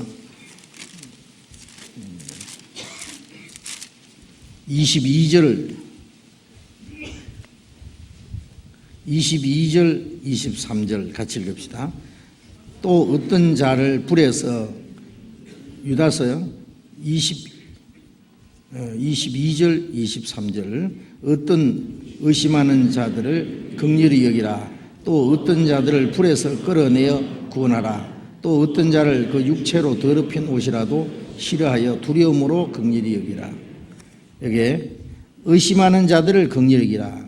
의심하는 사람 있잖아요. 말씀을 믿지 못하고 엉뚱한 질문이나 하고 말이요. 깨닫지 못하고 의심하는 사람 불쌍이죠. 왜? 깨닫지 못하니까 얼마나 불쌍해요. 또 어떤 자들은 불에서 끌어내어 구원하라. 불에서 지옥불에서 죄 가운데 있으면은요. 그 사람 죄 가운데 있는 것은 지옥불에 있는 것과 같아요. 좀 있으면 지옥에 떨어질 테니까. 끌어내어 구원하라. 구원받도록 도와줘야죠. 또 어떤 자들은 그 육체로 더럽힌 옷이라도 싫어하여 두려움으로 긍휼히 여기라. 어떤 자는 육체로 더럽힌 옷이라도 어떤 사람은 그 죄 가운데 빠지면요, 불쌍히 여겨야 되지만은 옷이라도, 그랬죠. 옷이라도, 더럽힌 옷이라도 싫어라. 그 예수님은요, 죄인들을 가까이 하지만은 죄에서는 멀리 떠났다 그랬잖아요. 예? 죄인을, 영혼을 구원하려고 가까이 하셨지, 그 죄인 죄 짓는 게 좋아서 가까이 했습니까? 아니잖아요. 예. 우리가 어떤 사람 전도하기 위해서 좀 가까이 해주기는 하지만 그 사람이 지은 죄는 우리가 아주 문둥병보다도 더 더럽게 여기고 독사의 독보다 더 무섭게 생각해야 돼요.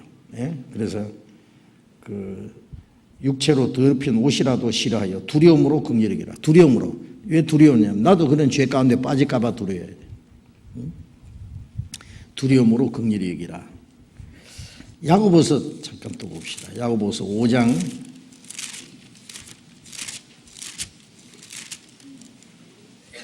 19절.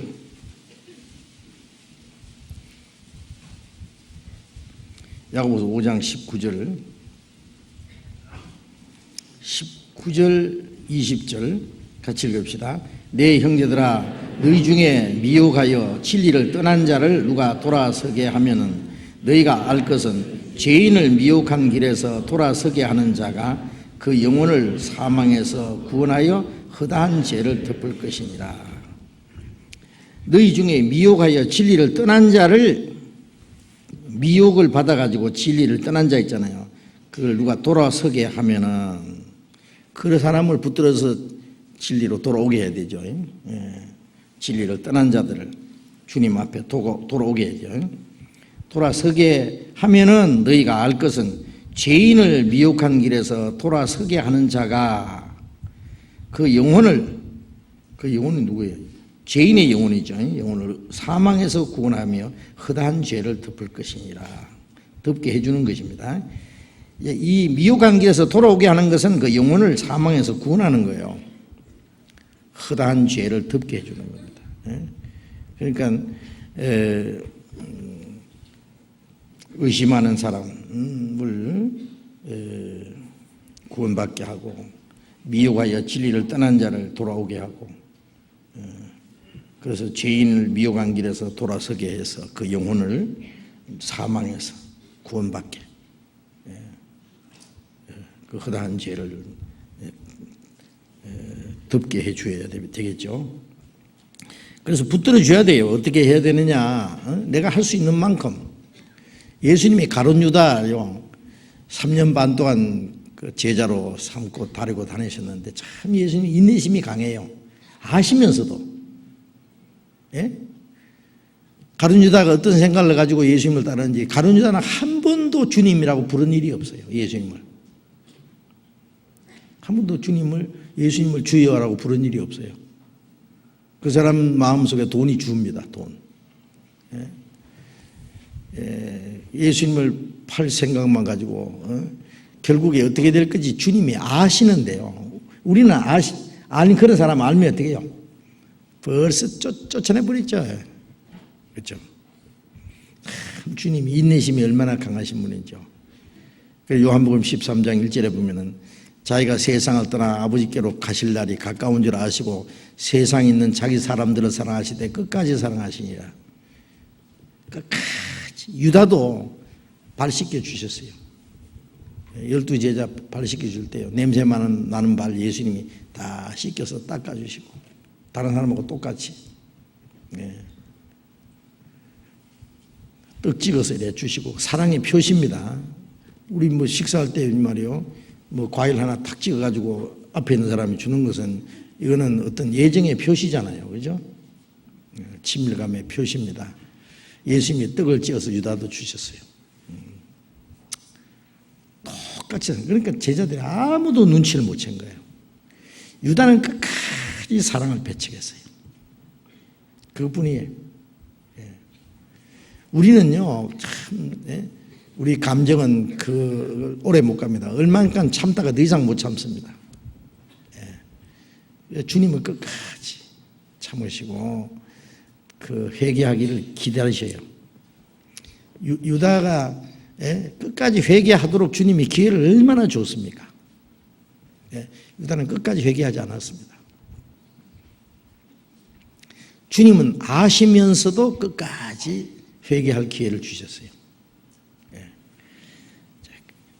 그래서 우리도 좀 우리 주변에 있는 그 사람, 잘못된 사람들에서 인내심을 가지고 그 영혼을 불쌍히 여기는 마음 가지고 끝까지 잘 붙들어주고 도와줄 수 있어야 되겠습니다. 자, 시간 조금 남았는데요. 조금만 사도행전 한번 펴봅시다. 사도행전 16장 잠깐 봅시다.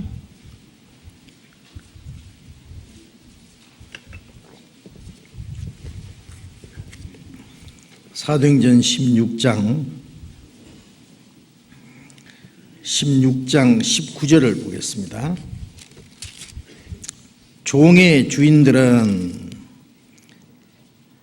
이익의 소망이 끊어진 것을 보고 바울과 실라를 잡아가지고 저자로 관원들에게 끌어갔다가 상관들 앞에 데리고 가서 말하되 이 사람들이 유대인인데 우리 성을 심히 요란케 하여 로마 사람인 우리가 받지도 못하고 행치도 못할 풍성을 전한다 하거늘 우리가 일제히 일어나 송사하니 상관들이 옷을 찢어 벗기고 매로 치라 하여 많이 친 후에 옥에 가두고 간수에게 분부하여 든든히 지키라 하니 그가 이러한 명을 받아 저희를 깊은 옥에 가두고 그 발을 착고에 든든히 채웠더니 밤중쯤 되어 바울과 실라가 기도하고 하나님을 찬미하며 죄수들이 듣더라.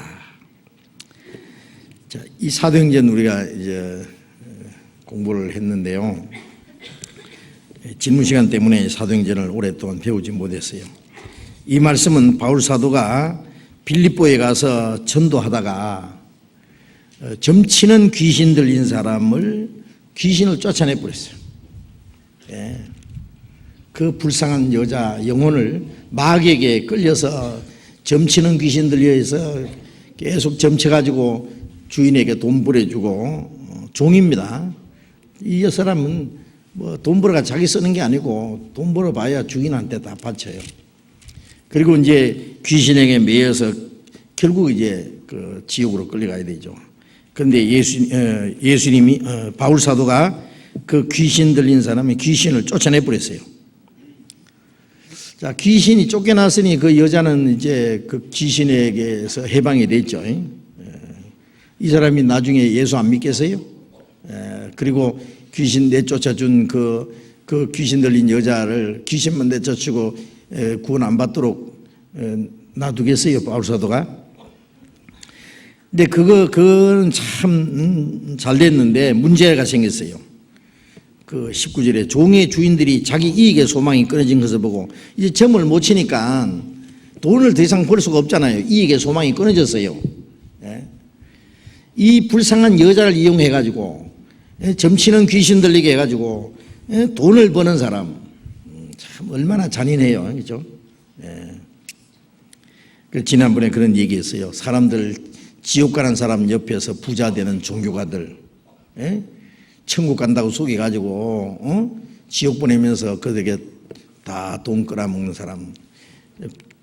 절에도 가면은 목탁도 드리면서요, 막 돈 바치면은 뭐 복 받는 거 해가지고요, 돈 끌어가지고요, 아, 요즘에 절이 부자더라고, 절. 절에 뭐 하러 가요? 절하러 가지 뭐. 절만 합니까? 돈도 많이 바쳐요. 돈 많이 바쳐요. 가만히 앉아서 목탁만 두드리면 돈이 막 들어와. 그래서 복 받는다고요. 전부 지옥으로 보내는 거예요. 참 잔인합니다. 이제 이익의 소망이 끊어진 것을 보고 분하게 얘기해가지고 이제 어떻게 해요?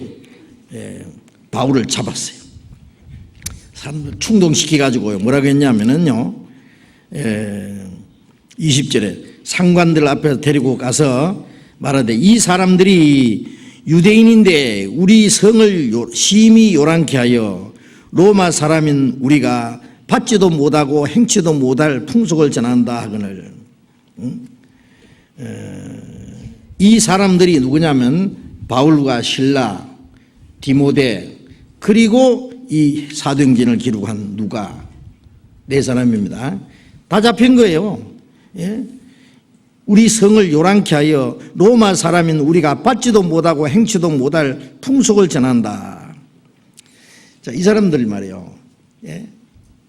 예. 이 사람이 내 종이 귀신 들리는데 쫓아냈다 이렇게 해야 되는데 나쁜 사람들이에요. 그 불쌍한 그 귀신 들린 여자를 고쳐준 것은 말 안 하고 우리 성을 요란케 해가지고 로마 사람인 우리가 받지도 못하고 행치도 못할 풍속을 전한다. 이상한 풍속을 전한다. 그래서 우리 성을 아주 심히 요란케 하면서 이 사람들이 우리 아주 이 아덴 이 빌립보를요 아주 망쳐 먹으려고 왔다. 이렇게 이제 모함을 한 겁니다. 22절에 무리가 일제히 일어나 송사하니 상관들이 옷을 찢어 벗기고 매로 치라 하여 많이 친 후에 재판도 안 하고 바울 사도한테 변명할 시간도 한 번 안 주고 무턱대고 잡아가지고 말이에요. 막 무리를 막 충동시켜가지고 무리가 일제히 일어나서 죽여야 된다. 저런 놈은 없애버려야 된다. 해가지고요. 그러니까 상관들이 이 바울 사도를 잡아가지고 옷을 찢어 벗기고 매로 치라. 세상에 말이에요. 예? 무슨 죄가 있는지 죄를 정치도 않고 피고에 변명할 시간도 안 주고, 예? 막 무자비하게 막 두들겨 패는 거예요. 막 옷을 그냥 벗기는 게 아니라 막 찢어 벗기고 옷을 매로 치라 하여 많이 친 후에 그랬죠. 23절 많이 친 후에 옥에 가두고 간수에게 분부하여 든든히 지키라 하니 24절에 그가 이러한 영을 받아 저희를 깊은 옥에 가두고 그 발을 착구에 든든히 채웠더니 매를 맞고 쇠고랑이를 차고 착구가 뭔지 아시죠? 예. 그 춘향이가 찾던 착구 춘향이나 사람 없어요. 이 얘기 나오는 거지. 예. 그 소설에 나오는 거지. 춘향이가 어디 있어요. 예. 그런데 이게 보면은요, 이렇게 목에다가 이렇게 탁 해가지고 하고 팔에다가 하고 다리도 하고 꼼짝 못하고 여러 하는 거예요. 그래가지고 그 자물통으로 콱 채워놔 버려요. 빠져나오던 거. 이 착고입니다. 착고. 예. 아니면 쇠서랑이로 아주 탁 묶어놓는 거예요. 팔도 다리고 꼼짝 못하게 묶어놓는 거예요. 착고입니다. 그 일본에서 보니까요, 일본이 아니라 미국이구나. 미국에서 보니까요, 이제 길가에다 차 세워놓으면은 교통순경이 딱 보면 분필로 딱 바퀴하고 그 다음에 이 도로에 싹 그려놔요. 그 다음에 한 바퀴 돌아서 또 보면은 시간을 주는 거죠. 불법 주차. 그 다음에 뭐 하는지 아세요? 아주 족쇄를 꽉 채워버려요. 족쇄를 꽉 채우면요 꼼짝달싹 못합니다. 자동차도 그 착고를 채우더라고. 이 꼼짝 못하는 거에 탁 채워놓으면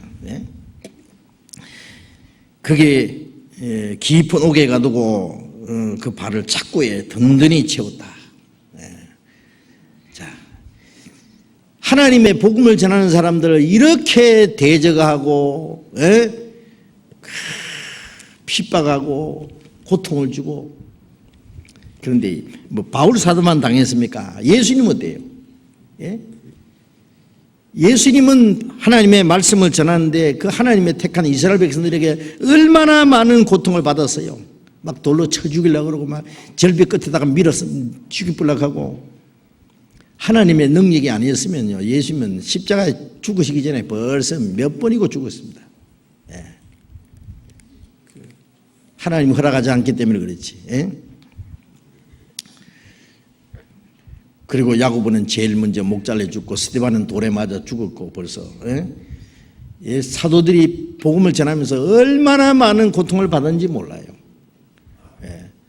바울 사도는 뭐 옥에 이런 옥에 갇힌 것만 수없이 갇히고 여러 번 죽을 뻔하고 매를 수없이 맞고 40에 하나 감한 매를 5번 맞고 40에 하나 감하면 49번씩 때리는 매를 5번 맞고 3번 태장으로 맞고 태장이 아니요 막 돌기장에 이렇게 막 두들겨 패는 거예요. 잘못하면 죽어요. 3번 태장으로 맞고 이곤이온에 가서 전도할 때는 막 돌로 때려가지고 죽었다고 갖다 내버려버렸어. 또 살아서 또 자기를 돌로 친 사람들 앞에 가서 또 전도했어요. 대단합니다. 여러분 뭐 자지 못하고 먹지 못하고 춥고 떨고 이 복음을 전하는 사람들이 그 환난 당한 걸 보면요 얼마나 많은 고난을 받았는지 모릅니다. 그런데 하나님이 그 고난을 허락하셔요. 참 이상하죠. 허락하셔요. 이 복음은 고난 중에 전해집니다. 고난 중에. 예수님이 미리 말씀하셨죠. 마태복음 5장이에요. 마태복음 5장.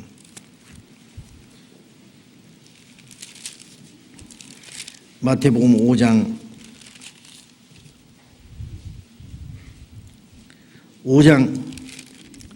11절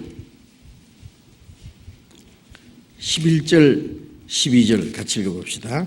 나를 인하여 너희를 욕하고 핍박하고 그것으로 너희를 거스려 모든 악한 말을 할 때에 너희에게 복이 있나니 기뻐하고 즐거워하라. 하늘에서 너희 상이 큽니다.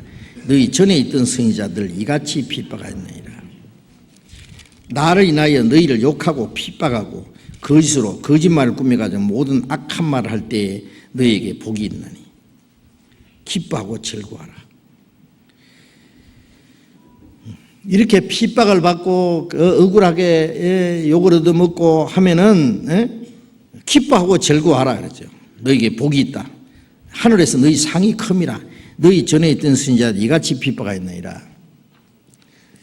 구약시대 선지자들도 얼마나 핍박을 받고 선지자들도 죽었잖아요. 많이 죽었어요. 예수님도 핍박을 받고 사도들도 핍박을 받고 우리도 복음 때문에 핍박받는 것은 당연해요. 이상하게 생각하지 마세요. 이 세상이 예수 믿는 사람들을 싫어해요. 복음 전하는 거 싫어해요. 왜? 마귀가 있기 때문에 그래요. 마귀가 그들 속에. 마귀가 반대하잖아요. 구원받은 사람 많이 일어나면 이 세상이 빨리 끝나요. 그럼 마귀가 빨리 지옥 가요. 그러니까 빨리 지옥 가기 싫으니까 어떻게 해요? 복음 역사 방해해야 돼요. 계속. 어떤 사람을 통해서 하든지. 종교가들을 통해서 대적하고 불신자를 통해서 대적하고 이 바울사도는 유대인들은 하나님 믿는 사람들이 바울사도 이단해 가지고 죽이려고 그러고 이방인들은 자기들과 다른 풍속을 전한다고 해서 핍박을 하고 이리저리 핍박받아요. 요한복음 15장 요한복음 15장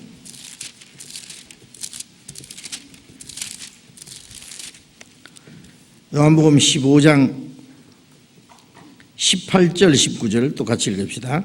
세상이 너희를 미워하면 너희보다 먼저 나를 미워한 줄 알라.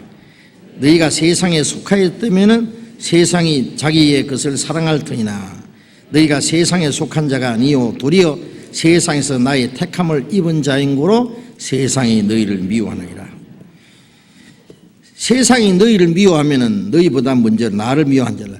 그리스도인을 미워하는 것은 주님을 미워하는 거예요. 그리스도인을 대적하는 것은 주님을 대적하는 거예요. 바울 사도는 예수 믿는 사람을 핍박하고 다메섹에 예수 믿는 사람들 잡으러 가다가 다메섹 가까이 왔을 때 꼬꾸라졌잖아요. 주님이 나타났어요. 사울아 사울아 어찌하여 나를 핍박하느냐. 이 사울은 저 길리기아 다소에 있었어요. 예수님을 본 일이 없어요. 이 사람. 예수 믿는 사람 핍박했지 언제 예수 핍박했어요. 그런데 예수님은 어찌하여 나를 핍박하느냐. 주여 누구십니까? 나는 네가 핍박하는 예수니라. 어찌하여 나를 믿는 자를 핍박하느냐 하지 않고 왜 나를 핍박하느냐 그랬어요. 왜? 그리스도인을 핍박하는 건 주님을 핍박하는 거니까. 너희보다 먼저 나를 미워한 줄 알라. 우리가 복음을 전하는데 복음 전하는 사람을 대적하고 핍박하고 하는 것은 주님을 대적하고 주님을 죽이려는 거와 마찬가지예요. 주님 핍박하는 겁니다. 얼마나 무서운 일인지 몰라. 그것도 몰라요, 그 사람들이. 너희가 세상에 속했으면 세상이 자기 것을 사랑할 터이나 너희는 세상에 속한 자가 아니요 세상에서 나의 택함을 입은 자인 고로 세상이 너희를 미워하느니라. 우리는 세상에 속한 자가 아니기 때문에 미움을 받는 거예요. 세상이 너희를 미워하느니라. 어떻게든지 미움을 받게 돼 있어요. 이상하게 생각하지 마세요. 예수님이 그러셨잖아요. 나를 인하여 너희를 욕하고 핍박한다 그랬고, 네? 세상에 속한 자가 아니고 세상의 택함을 입었기 때문에 세상이 너희를 미워. 여기 세상이라고 하는 것은 거듭나지 못한 모든 사람을 세상이라고 하는 거예요. 예? 미워하게 돼 있어요. 그 사람들이 우리를 좋아할 리가 없어요. 어떻게든지 싫어합니다.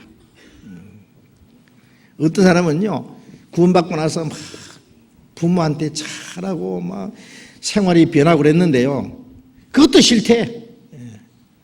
네가 술을 먹든지 노름하든지 그 교회만 가지 말아 그래요. 참 희한하죠. 변화됐으면 좋아야 될 거 아니에요. 그것도 싫대. 무조건 그 교회만 가지 마라. 다른 교회는 가라. 그러니까 천국 가는 교회는 가지 말고 지옥 가는 교회는 가라 그래요. 같은 마귀거든요. 참, 제가 그런 거 실제 봤기 때문에 하는 말이에요. 이상하죠. 마귀가 아는 거는 그럴 수가 없어요. 이제 한 곳에만 더 봅시다. 사도행전 28장.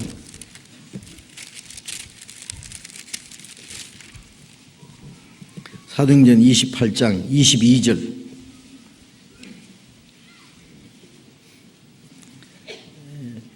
같이 읽어봅시다.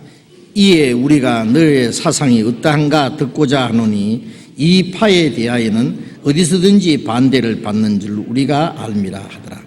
바울 사도가 이제 유대인들이 죽이려고 하니까 할 수 없이 내가 가이사에게 호소하라고 해서, 바울 사도는 몸은 유대인이지만은 태어난 곳이 길리기아 다소 로마 영토에서 태어났기 때문에 로마 시민권을 가지고 있어요.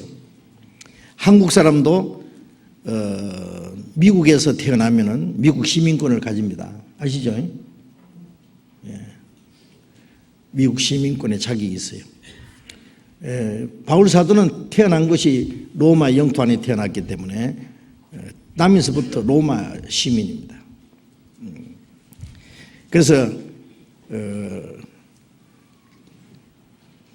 내가 가이사에게 호소하노라. 미국 시민은 어떤 어려운 문제가 있으면 미국에다가 국가에다가 호소를 해요. 그럼 국가가 그 사람을 보호해 주도록 돼 있어요. 신변을 보호하고 책임져요. 로마 시대는 로마 시민은 대단했어요. 어떤 사람은 돈 주고 시민권을 사요. 바울 사도는 나면서부터 로마 시민.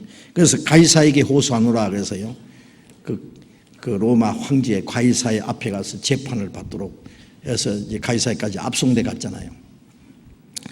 그 갔을 때에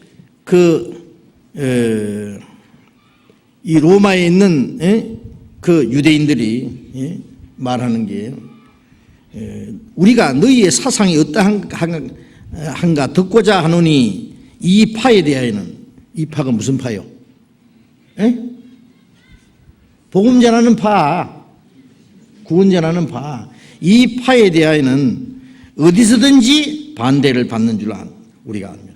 어디서든지 환영을 못 받고 반대를 받아. 참, 그렇게 돼 있어요. 복음을 환영하는 사람들은 구원받는 사람이고, 환영하든지 반대하든지. 그러니까 전도하면은 복음 받아들인 사람이 있느냐 하면 반대하는 사람이에요. 두 파로 딱 갈라져 버려요. 그래서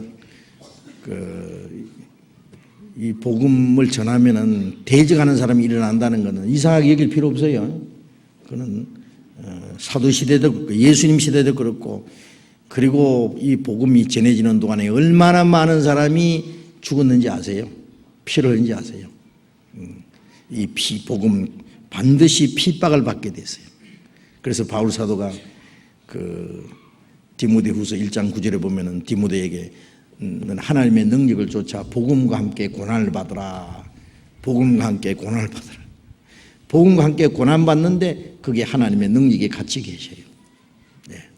그래서 이 바울 사도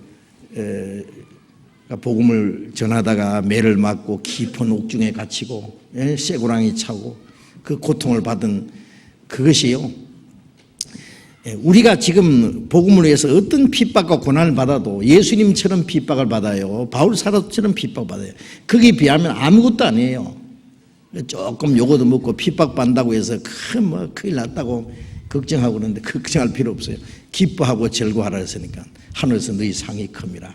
핍박받는 만큼 우리 믿음이 단련받고 주님과 더 가까워지고 주님 앞에 가서 더 상을 받을 겁니다. 같이 기도합시다. 자비로우신 우리 아버지 하나님,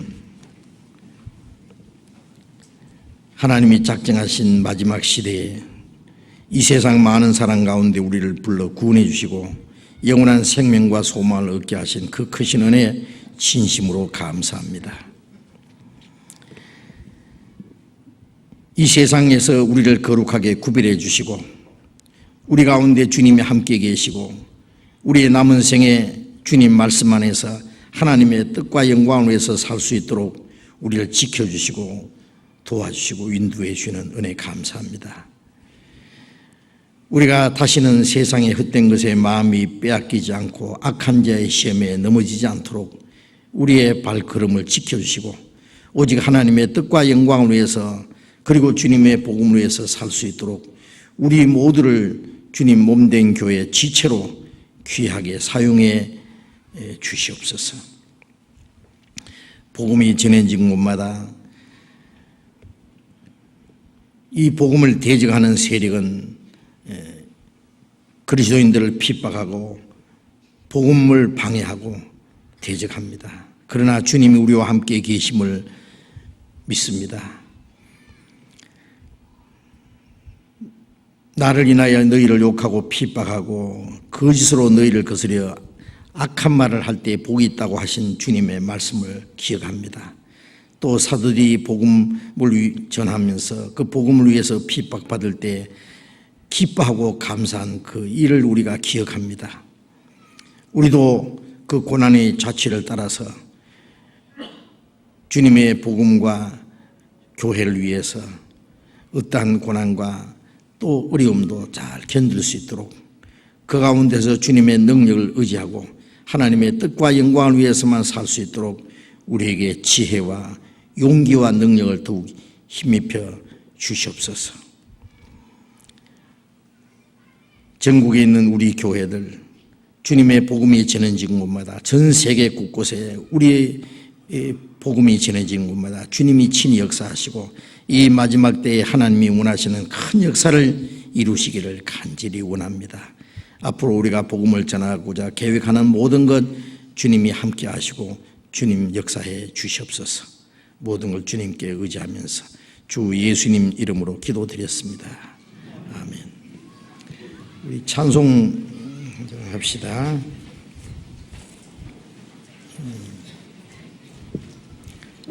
찬송가 376장 376장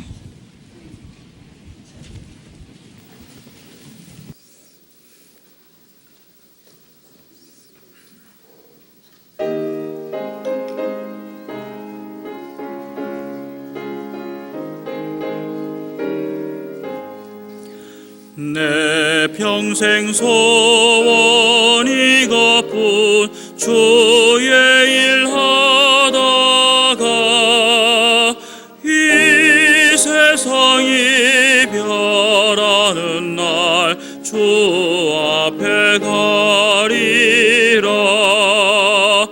꿈같이 헛된 세상 일 취할 것 무엇냐.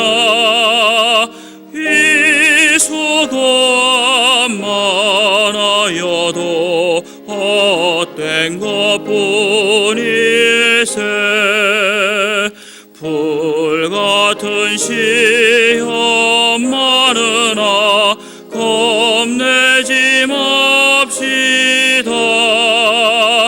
그 주의 권능 크시니 이기고 남겠네. 금보다 귀한 믿음은 참법에 되도다. 이 진리 믿는 사람들 다 복을 받겠네. 살같이 빠른 광음을 주 위에 아끼세. 온 몸과 마음을 바치고 힘써서 일하세.